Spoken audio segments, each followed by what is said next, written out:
आप देख रहे हैं दुनिया भर की खबरें और ये रही आज की सुर्खियां। पहली बार सीरिया मसले पर बोले व्लादिमीर पुतिन। कहा, हमने ईरान के 4000 लड़ाकों को निकाला, जंग नहीं लड़े ईरानी और सीरियन आर्मी के लोग। यमन पर बड़े हमले करने के बाद नेतन्याहू की धमकी। कहा, हूथीस को भारी कीमत चुकानी होगी। आईडीएफ ने हिजबुल्लाह का एक और हथियार खाना उड़ाया, सीज फायर को बना दिया मजाक। गजा पर आई एक और नई रिपोर्ट से हुआ खुलासा, इजराइल कर रहा फलस्तीनियों की नस्ल कुशी। पाकिस्तान के बैलिस्टिक मिसाइल प्रोग्राम पर अमेरिका ने लगाई पाबंदी। पाकिस्तान ने कहा, यह है दोगलापन। और रशियन फोर्सेस ने डोनबास में फिर फतह किए 2 इलाके। पुतिन बोले, यूक्रेन से बात करने को तैयार, लेकिन शर्तें वही पुरानी। आजाद बोल इंडिया में आप सभी का खैर मकदम है। मैं हूं आदिल खान आजाद। आज है 19 दिसंबर 2024 और आप देख रहे हैं हमारा प्राइम टाइम शो दुनिया भर की खबरें। तो चलिए शुरू करते हैं दुनिया भर की खबरों का ये सफर तफसील से। पहली खबर ज्यादा तफसील से। रूसी सदर व्लादिमीर पुतिन ने सीरिया के मसले पर कुछ ऐसा कहा है जो ईरान की आईआरजीसी की चीफ हुसैन सलामी के दावे की बिल्कुल उलट है। और ईरान को निशाने पर लेने के लिए पुतिन की इसी एक बात को बेस बनाकर दुनिया के अखबार हेडलाइंस बना रहे हैं। दरअसल सीरिया में बशर अल असद की हुकूमत के खात्मे के बाद अपने पहले बयान में रूसी सदर व्लादिमीर पुतिन ने कहा कि असद का पतन रूस की हार नहीं है, यानी कि बशर अल असद की हुकूमत का खात्मा हमारी हार नहीं है। रूसी सदर व्लादिमीर पुतिन ने 19 दिसंबर को एक प्रेस कॉन्फ्रेंस में कहा कि रूस ने सीरिया से 4000 ईरानी फाइटर्स को निकालने में मदद की है। पुतिन ने कहा कि ऐसा हमने ईरान की दरख्वास्त पर किया।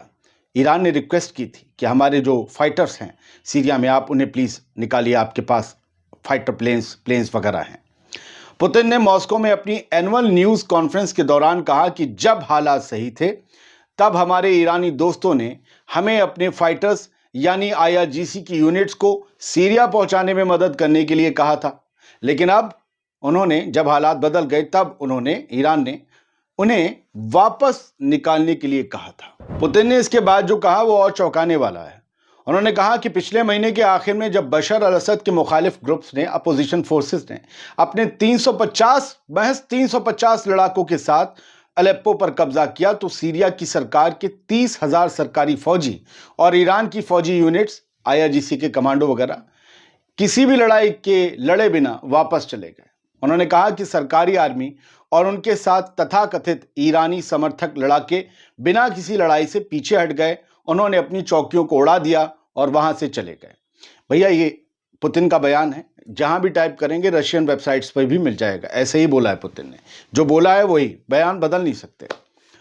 दोस्तों, इससे पहले ईरान के आईआरजीसी के चीफ ने कहा था कि सीरिया की जमीन से सबसे आखिर में बाहर निकलने वाले फाइटर्स ईरान के थे, यानी हम थे, आईआरजीसी के लोग। लेकिन पुतिन के आज के बयान से आईआरजीसी को निशाने पर लिया जा रहा है। वैसे भी ईरान के खिलाफ एक जरा सा पॉइंट किसी को, कहीं कुछ लोगों को मिल जाए तो वो बड़े खास बन जाता है कि ईरान को मुंह भर के अफगानियां देने का वक्त आ गया है। और फिर ये तो खुद ईरान के दोस्त पुतिन का बयान है, तो जाहिर सी बात है इसको लेकर ईरान को घेरा तो जाएगा। इसके अलावा पुतिन ने कहा कि हमने मशवरा दिया कि सीरिया में हमारे नए साझेदार सीरियन जमीन पर मौजूद हमारे हवाई अड्डे का इस्तेमाल लोगों की भलाई और मदद यानी कि एड पहुंचाने के लिए कर सकते हैं। साथ ही वो हमारी नेवी का अड्डा भी इस्तेमाल करने के लिए आज़ाद हैं। ये पुतिन ने अपोजिशन फोर्सेस से कहा। लेकिन सबसे चौंकाने वाली, ईरान वाली बात से भी जो सबसे ज़्यादा चौंकाने वाली बात मुझे लगी पर्सनली, जो हेडलाइन नहीं बनाई गई, वो ये थी कि पुतिन ने यह भी कहा कि बशर अल असद के रूस आने के बाद, उन्हें असाइलम देने के बाद, तब से लेकर अब तक पुतिन ने, यानी मैंने, बशर अल असद से मुलाकात नहीं की है। क्या हुआ? हुकूमत चली गई तो क्या बशर से मुलाकात नहीं करेंगे पुतिन? पता नहीं। सब बढ़ते हैं आगे। सीरिया में तख्ता पलट के बाद कई और लड़ाइयों के आसार हैं, क्योंकि इस जमीन पर कई गुट अपना भूकाल जमाना चाहते हैं। सब अपनी अपनी हुकूमत चाहते हैं, अपना अपना रौला। अमेरिका के सपोर्ट से एक ग्रुप चलता है सीरिया में, एसडीएफ। उसने कहा है कि वो कोबानी में तुर्की और उसके करीबी अपोजिशन ग्रुप से लड़ाई लड़ने को तैयार है, तुर्की से भी और उसके साथ तुर्की की मदद से जो अपोजिशन ग्रुप्स चलते हैं उनसे भी। अमेरिकी समर्थित कुर्द लड़ाकों वाली सीरियाई डेमोक्रेटिक फोर्सेस, जिसे आप एसडीएफ के नाम से जानते हैं, उसने आज नॉर्थ सीरिया के कोबानी शहर में तुर्की और उसके अलाइड ग्रुप्स से जंग लड़ने की कसम खाई। SDF को YPG मिलिशिया हेड कर रही है, जिसे तुर्की कुर्दिस्तान वर्कर्स पार्टी यानी PKK का एक एक्सटेंशन मानती है, विस्तार मानती है, तुर्की मानता है, जिस पर बैन लगा हुआ है इस PKK पर। और इसके मिलिशिया ने 40 साल तक तुर्की के खिलाफ लड़ाई लड़ी है, यानी ये खुले तौर पर तुर्की का दुश्मन है। तुर्की को अभी सीरिया की जमीन पर बहुत से लोगों से निपटना है। बात नेतन्याहू के इजराइल के वजीर आजम बेंजामिन नेतन्याहू ने जुमेरात 19 दिसंबर को यमन के हौथीज को वार्निंग दी कि वो अब भारी कीमत चुकाएंगे। नेतन्याहू ने एक बयान में कहा कि हमास, हिजबुल्लाह और सीरिया में बशर अल असद की हुकूमत गिरने के बाद यमन के हौथीज ईरान की बुराई की धुरी यानी कि एक्सिस ऑफ ईविल की, जिसे ईरान और बाकी resistance movement axis of resistance कहते हैं, उसे इजराइल एक्सिस ऑफ ईविल कहता है। वो ये कहते हैं कि एक्सिस ऑफ ईविल की लगभग आखिरी बची हुई ब्रांच हैं हौथीज। यमन के हौथीज को सबक मिला है और हम अभी उन्हें और सबक सिखाएंगे, नेतन्याहू ने कहा। उधर यमन के हौथीज ने कहा कि उनके आज के मिसाइल हमलों में इजरायली मिलिट्री साइट्स को बड़ा नुकसान पहुंचा है। तस्वीरें सामने आई हैं, कुछ स्कूल भी तबाह हो गए। वो कहते हैं हौथीज कि हम आगे भी इजराइल को सबक की घुट्टी पिलाते रहेंगे, इंतजार करें, अगला हमला और जोरदार होगा। दोस्तों, इससे पहले आज इजराइल ने यमन से किए गए बैलिस्टिक मिसाइल हमले के जवाब में यमन पर कई एयर स्ट्राइक्स की थी, जिसमें 9 यमनी मारे गए, भारी तबाही भी हुई थी। ये खबरें हम आपको पीछे बता चुके हैं एक्सप्लेन करके, तो यहाँ बहुत ज़्यादा एक्सप्लेन करना मुनासिब नहीं समझा, क्योंकि आगे बहुत खबरें हैं। यमन पर हुए हमलों के सिलसिले में हिजबुल्लाह का भी बयान आया। हिजबुल्लाह ने आज जुमेरात को यमन में जो सिविलियन फैसिलिटीज़ हैं, नागरिक सुविधाएं, उनको निशाना बनाकर किए गए इजरायली हमलों की मजम्मत की और उन्हें इंटरनेशनल कानूनों और जो ह्यूमैनिटेरियन लॉज हैं उन सब के खिलाफ बताया, उनकी खिलाफ वर्जी बताया। एक बयान में हिजबुल्लाह ने इन हमलों को ज़ायनी जुल्म का विस्तार यानी एक्सटेंशन बताया और अरब और इस्लामी देशों, खासकर फ़लस्तीन, लेबनान और सीरिया के खिलाफ चल रही जंग का हिस्सा बताया। हिजबुल्लाह ने आगे कहा कि हमले एक्सिस ऑफ रेजिस्टेंस में कई मोर्चों पर अपनी स्ट्रेटजिक मकसदों को हासिल करने में इजराइल की नाकामी और यमन के सटीक जवाबी हमलों का मुकाबला करने में उसकी कमजोरी का अक्स थे। ये इसी वजह से हमले हुए थे, क्योंकि इजराइल मुकाबला नहीं कर पा रहा। और ये कहते हैं हिजबुल्लाह ने कहा कि इन हमलों ने इजराइल की सिक्योरिटी और मिलिट्री साजो सामान यानी कि आयरन डोम वगैरह इस सब के रद्दीपन को उजागर कर दिया है कि वो यमन की मिसाइल को रोक नहीं सकते। इधर हिजबुल्लाह इजराइल की मजम्मत कर रहा था, उधर इजराइल लेबनान में हिजबुल्लाह के ठिकाने उड़ाने का दावा कर रहा था, जिसमें एक बार फिर से सीज फायर की शर्तों और मजबूरियों को लेकर सवाल उठने लगे हैं कि क्या मजबूरियां थीं, क्यों सीज फायर किया था। ये दुनिया का पहला ऐसा सीज फायर है, मैं दोबारा कह रहा हूं, जिसमें हर रोज गोली गोला लोली लोला सब चल रहा है। IDF ने कहा कि उसने साउथ लेबनान में हिजबुल्लाह के रॉकेट लॉन्चर्स को तबाह कर दिया है, जिनमें से कुछ का टारगेट इजराइल की तरफ था, यानी अब भी उनका रुख इजरायली इलाकों की तरफ था।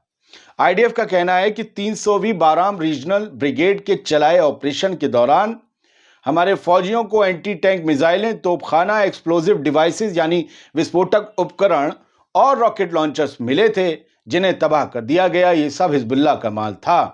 IDF ने हिजबुल्लाह के इस एक और अड्डे को, क्योंकि एक और अड्डा इसलिए कह रहा हूं, कई अड्डे सीज फायर के बाद से वो उड़ा रहे हैं, पहले भी उड़ा रहे थे, एक और अड्डे को उड़ाने का IDF ने वीडियो भी शेयर किया है, जिसकी आपने थोड़ी सी तस्वीर मेरी बातचीत के दौरान देखी होगी। अब बात गजा की। एक और रिपोर्ट में गजा में इजराइल की तरफ से चलाए जा रहे मिशन को नस्ल कुशी करार दिया गया है। जब भी इथनिक क्लिंजिंग, नस्ल कुशी नाम का लफ्ज आता है, एक बहुत बड़ा भुगतान लग जाता है, एक बहुत बड़ा ठप्पा लग जाता है उस मुल्क पर जिसके ऊपर यह इल्जाम लगता है। डॉक्टर्स विदाउट बॉर्डर्स MSF इसने 19 दिसंबर को एक रिपोर्ट शाया की, पब्लिश की। गजा पर इजराइल के जंग के दौरान जो हमले हो रहे हैं उसका डॉक्यूमेंटेशन किया और इस रिपोर्ट में इजराइल पर गजा पट्टी में नस्ल कुशी करने, जातीय सफाई करने के इल्जाम इस रिपोर्ट में लगाए गए और सबूत दिए गए। रिपोर्ट में MSF के स्टाफ पर 41 हमलों का भी जिक्र है, जिसमें जो मेडिकल फैसिलिटीज हैं, स्वास्थ्य सुविधाएं हैं, उन पर हवाई हमले और मदद ले जा रहे काफिलों पर सीधी गोलीबारी भी शामिल है। NGO ने कहा कि उसे 17 मौकों पर अस्पताल और मेडिकल सेंटर खाली करने के लिए मजबूर होना पड़ा इजराइल की धमकियों से। एमएसएफ के जनरल सेक्रेटरी क्रिस्टोफर लॉकइयर ने कहा कि हम इस नस्ल कुशी के साफ इशारे देख रहे हैं, साफ सबूत देख रहे हैं, क्योंकि फिलिस्तीनियों को पहले तो जबरन उनके घरों से निकालकर डिस्प्लेस किया जाता है, फिर उन्हें फंसाया जाता है और उन पर बमबारी की जाती है। एमएसएफ की रिपोर्ट, जिसका टाइटल है Gaza life in a death trap, यानी गजा मौत के जाल में फंसी हुई जिंदगी, इसमें यह कहा गया है कि फिलिस्तीनी इलाकों की घेराबंदी से मानवीय सहायता यानी ह्यूमैनिटेरियन एड में भारी कमी आई है। अक्टूबर 2024 में हर दिन सिर्फ 37 ट्रक ही मदद लेकर पहुंच पाए हैं। 37 ट्रकों को ही इजाजत मिली थी पूरे गजा पट्टी में, जबकि जंग से पहले यहां पर हर रोज 500 ट्रक माल लाता था, तब जाकर गजा की जरूरतें पूरी हो पाती थीं। सोचिए 37 ट्रकों में क्या हो रहा होगा। बात गजा की चल रही है तो एक और खबर कि गजा की हेल्थ मिनिस्ट्री ने 19 दिसंबर को यह बताया कि इजराइल और हमास के बीच जो 14 महीने से जंग जारी है, उसमें मरने वालों की तादाद बढ़कर अब 45,129 हो गई है। ये सब फिलिस्तीनी हैं। इस मिनिस्ट्री के मुताबिक पिछले 24 घंटों में गजा में 32 फिलिस्तीनी शहीद हुए। इनमें 7 अक्टूबर 2023 को जब जंग शुरू हुई थी, उसके बाद से लेकर 1,07,338 लोग अब तक जख्मी भी हो चुके हैं। अब खबर पाकिस्तान से, जिनके मिसाइल प्रोग्राम पर अमेरिका ने कुछ सैंक्शंस लगा दिए हैं, जिससे पाकिस्तान को गुस्सा आया है। उन्होंने कहा है कि डबल स्टैंडर्ड है, दोहरा नजरिया है, दोगलापन है। पाकिस्तान ने यूएस के सैंक्शंस की जो है मजम्मत की है। मिसाइल प्रोग्राम जो है पाकिस्तान का, वो ये चाहते हैं कि हम और लॉन्ग रेंज मिसाइल्स वगैरह जो है बनाएं, कुछ और एडवांस मिसाइल्स बनाएं। इसको लेकर पाबंदियां लगाई गई हैं। अमेरिका के अपनी वजह हैं, पाकिस्तान की अपनी दलीलें हैं, लेकिन पाकिस्तान ने इसे डिस्क्रिमिनेटरी यानी भेदभाव वाला बताया कि आप दूसरों को इजाज़त देते हैं, पड़ोसियों को इजाज़त देते हैं, हमें इजाज़त नहीं देते, हम पर पाबंदियां आयद कर देते हैं। पाकिस्तान के फॉरेन मिनिस्टर ने वार्निंग दी कि नए सैंक्शन से डिस्टेबलाइज हो जाएगा पूरा रीजन की सिक्योरिटी, क्योंकि एक तरफ पल्ला भारी हो जाएगा और दूसरी तरफ हल्का। इस तरीके से लाइसेंस में भेदभाव करना टेक्नोलॉजी के मामले में बिल्कुल सही नहीं है। पाकिस्तान का बैलिस्टिक मिसाइल प्रोग्राम ऐसा तो नहीं किसी के हमले के लिए तैयार किया गया है, ये सेल्फ डिफेंस के लिए है, ये कहा गया। पुतिन ने ज़ेलेंस्की के सामने शर्तें रखी हैं बातचीत करने के लिए, और ये कहा है कि एक तो हम ज़ेलेंस्की से क्या बात करेंगे क्योंकि वो चुने हुए राष्ट्रपति नहीं, उनका टर्म पूरा हो गया, और जो राडा है, काउंसिल है, जो नियम कायदे बनाती है यूक्रेन में, उनकी तरफ से जो बात आए तो हम बात करें, इन्हें हटाओ बीच से। एक तरीके से बात की गई और ये कहा गया कि जो शर्तें 2022 में तय हुई थी कि ये नाटो के हिस्सा नहीं बनेंगे, विदेशी हथियारों को अपने यहाँ जो है वो डिप्लॉय नहीं करेंगे रूस पर दागने के लिए, और बाकी जो शर्तें थीं उस सब पर वो राज़ी हों तो हम बातचीत करने को तैयार हैं। जंग को खींचने में हमारा भी जो है कोई ऐसा इंटरेस्ट नहीं है। हाँ, रशियन ट्रूप्स ने, तास की खबर बताती है, आखिरी खबर है, रशियन ट्रूप्स ने डोनबास रीजन में 2 और कम्युनिटीज़ को आज़ाद करवाने का दावा किया है और कहा है कि पिछले 24 घंटे में यूक्रेन के 520 फौजी मारे गए हैं। उम्मीद करता हूं कि ट्रांसपेरेंट तरीके से बिल्कुल बैलेंसिंग आपको खबरें दे दी होंगी। ज़रूरी नहीं है कि सबको पसंद आएँ, पसंद के हिसाब से खबरें नहीं दी जाती। शुक्रिया, सलामत रहिए, खुश रहिए, दुआ मजलूमों के लिए ज़रूर करिए।